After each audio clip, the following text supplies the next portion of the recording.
Morning. গত 3 মাস আগে 7ই মার্চের একটা ভিডিও তোমরা দেখবে, আমি স্ক্রিনে দিয়ে দেব। সেই ভিডিওটার পরিপ্রেক্ষিতে আজকের ভিডিওটা বানানো।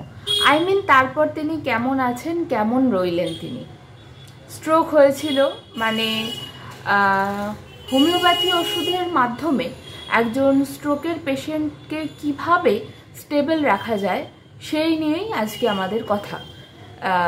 উইথ দিস এক্সাম্পল, স্ট্রোক নিয়ে আমাদের চ্যানেলে অনেকগুলো ভিডিও আছে, তার মধ্যে এটাও অন্যতম। 7ই মার্চ যেভাবে আমি বলি যে মাল্টি-ড্রাগ রেজিস্ট্যান্স টিউবারকুলোসিস পেশেন্টের ওজন বাড়ানো একটা milestone, chronic kidney disease, dialysis ছাড়া তাকে রাখা যাবে না, সেই মানুষটা ডায়ালিসিস ছাড়া এখনো পর্যন্ত সুস্থ আছেন, একটা মাইলস্টোন। তার সাথে না জানি কত মানুষের অ্যান্টাসিড ছাড়ানো, না জানি কত মানুষের অ্যান্টি অ্যালার্জিক ছাড়ানো, এগুলো যেমন আমাদের মাইলস্টোন, ইনিও তেমন আমাদের একটা milestone. And I really want to thank his daughter. মানে দেখো, হোমিওপ্যাথি ডাক্তার তো অনেক সংসার পাতি মেন্টাল জানার জন্য আমাদের জানতে হয়। এনার মেয়ে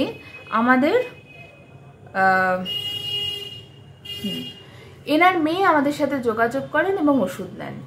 and hats off to her punctuality. উনি সত্যি ধৈর্য ধরে সিরিয়াসলি ওষুধ খাইয়েছেন, তবেই তার প্যারামিটারগুলো এত সুন্দর এসেছে, এটা মানতেই হবে। আচ্ছা, তো তখন সব রিপোর্ট তো দেখাতে পারিনি। এটা কোন কেসটা বলো তো, আমি তাও দিয়ে দেবো, তোমরা গিয়েও দেখতে পারো, কিন্তু তবুও একটা ওভারভিউ দিয়ে দিই যে মানুষটা স্ট্রোক হয়ে গেছিল, কিন্তু তিনি অবভিয়াসলি বুঝতে পারেননি, কারণ খুব স্বাভাবিকভাবেই ওরকম অনেক সময় হয়, আমরা বুঝতে পারি না, তাই না? তার জন্য ক্লিনিক্যাল আই লাগে। অনেকের যেমন অনেক সময় ধরো স্কিনের কোনো সমস্যা আছে, আমি বললাম যে ওই জায়গাটার ছবি পাঠান, বা এমনিতে কোনো মানুষটার অনলাইনে দেখাতো আমি ছবি চাই, ঠিক আছে। অনেকেই বলেন ছবি দেখে বুঝতে পারবেন না, অনেকেই বলেন যে এটার জন্য ছবি লাগবে, অনেকেই ভাবেন মানে ছবি দিতে একটু কেমন কেমন লাগে। তো ক্লিনিক্যাল আইটা, যেটা তুমি হয়তো ছবি দেখে বুঝতে পারছো না, বা তোমার মনে হচ্ছে ছবি দেখে আপনি কিছু বুঝতে পারবেন না, সেটা হয়তো স্যার দেখলে বা আমরা দেখলে আমাদের চোখে হয়তো কিছু ধরা পড়বে, সেই জন্যই চাওয়া। যাই হোক, তো ওনার যেটা বলছিলাম, ওনার ঢোকাটা দেখে মানে উনি তো ভাবছেন ওনার গ্যাস অম্বল হচ্ছে, উনি অ্যান্টাসিড খাচ্ছেন, এই সেই খেয়ে যাচ্ছেন, কিন্তু তারপরেও যখন সারছে না, যখন যাই একবার দেখিয়ে আনি বলে যাওয়া আর কি। তো ওনার ঢোকাটা দেখে, ওনার হাঁটাটা দেখে, ওনার গেটটা দেখে স্যার বলেছিলেন যান আগে সিটি স্ক্যান করিয়ে আনুন। ওই 2 ফোঁটা মুখে ওষুধ ফেলে দিয়ে বলেছিলেন যান সিটি স্ক্যান করিয়ে আনুন। সেখানেই ধরা পড়ে যে ওনার অলরেডি স্ট্রোক হয়ে গেছে। তো সেই মানুষটা তারপরে আরও বিভিন্ন ধরনের টেস্ট করে, তাও সব রিপোর্ট তখন মানে আমার কাছে কপি ছিল না, তাই তোমাদের দেখাতে পারিনি। এখন তোমাদের বলছি, তোমরা তখনও দেখেছিলে। ট্রাইগ্লিসারাইড ছিল 217, অ্যান্ড পুরো লিপিড প্রোফাইলের সব কটাই বেশি বেশি ছিল, ঠিক আছে। আচ্ছা, তো সেই মানুষটার তারপরে স্যার বলেছিলেন 3 মাস পরে টেস্ট করাবেন, আবার 3 মাস ওষুধ খান। তো সেই মানুষটার তারপরের রিপোর্টগুলো শোনাচ্ছি, দেখো। আর তার সাথে তখন আর একটা রিপোর্ট ছিল না, আমি দেখাতে পারিনি। সেটা হচ্ছে ওনার, কিন্তু আমি ভিডিওতেও বলেছিলাম যে উনি খুব সুখী মানুষ, উনি ওই একটুখানি হাঁটাচলা করলাম নল, একটুখানি সুগারটা কমলো, ওই ধরনের মানুষ একেবারেই নন। তো সেই জন্য ওনার তখন 350-এর ওপর সুগার ছিল, পিপিটা। তো সেই মানুষটার তারপরের রিপোর্টগুলো একটুখানি বলি, আমি স্ক্রিনেও দিয়ে দেবো, তোমরা দেখতে পাবে। সেটা হচ্ছে সেই ট্রাইগ্লিসারাইড এখন 117, মানে পুরো 100 ইউনিট কমেছে। অ্যান্ড তার সাথে যে পুরো লাইনটা ধরে পুরো লাইনটাই বোল্ডে ছিল, সেই লাইনটা এখন নর্মাল হরফ হয়ে গেছে। তার মানে মানুষটা নর্মালসির দিকে, নর্মালি, ঠিক আছে। আচ্ছা, এটা গেল, এটা নর্মাল হয়েছে। তার সাথে ওনার পিপি এখন 258, যেটা 385 এরম কত ছিল, এটা এখন 258। উনি কিন্তু হাঁটাচলা এখনো করেন না, করবে না কেন? করবে কেন? আমরা তো বেকার বকি বসে বসে। কেন করবে হাঁটাচলা? কেন বন্ধ করবে ফাস্টফুড? কেন একটুখানি যে একটুখানি একটুখানি হাঁটি, একটুখানি নিজেকে নড়াই, কেন করবে? না না না না না, এসব তো বেকার বলে ডাক্তাররা। হাঁটা চলা করলে এই সুগারটা আরও 70 থেকে 75 কমতো। আমি নিজে দেখেছি।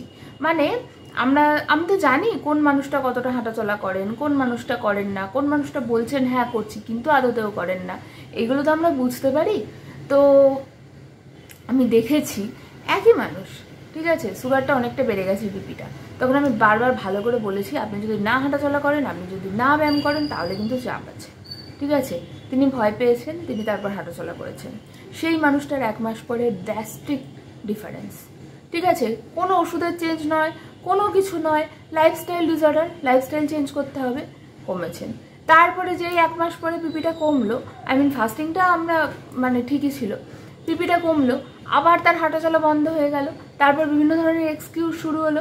এমনিতে যখন খুব বেড়ে যায় তখন কিন্তু এক্সকিউজগুলো আসে না, তারপর যেই কম হলো আবার এক্সকিউজ শুরু হলো, তো আবার বাড়লো, তারপরে আবার আস্তে আস্তে স্টেবল হলো। এই জিনিসগুলো লাইফস্টাইল ডিসঅর্ডার। আমি যতই ওষুধ খাওয়াই না কেন, আমি যাই করি না কেন, তুমি যদি তোমার লাইফস্টাইলটা মেনটেন করো, তুমি যদি তোমার খাওয়া দাওয়াটা মেনটেন করো, এই আম হয়েছে একটু আম খাবো না, কাঁঠাল হয়েছে একটু কাঁঠাল খাবো না, মাঝে মাঝে একটু আইসক্রিম খাবো না। আগের দিন আমাকে একজন বললেন আমি তো সবই মানছি, সবই হচ্ছে, বুঝলেন, মাঝে মাঝে আমি একটু রসগোল্লা খেয়ে নিই, একটু রসগোল্লা খাবো না। আরে ভাই, তুমি যদি রসগোল্লা খাও একদিন একটা, তার জন্য তোমাকে কত কিছু তার আশেপাশের কাট করতে হবে, সেগুলো তুমি কাট করছো না।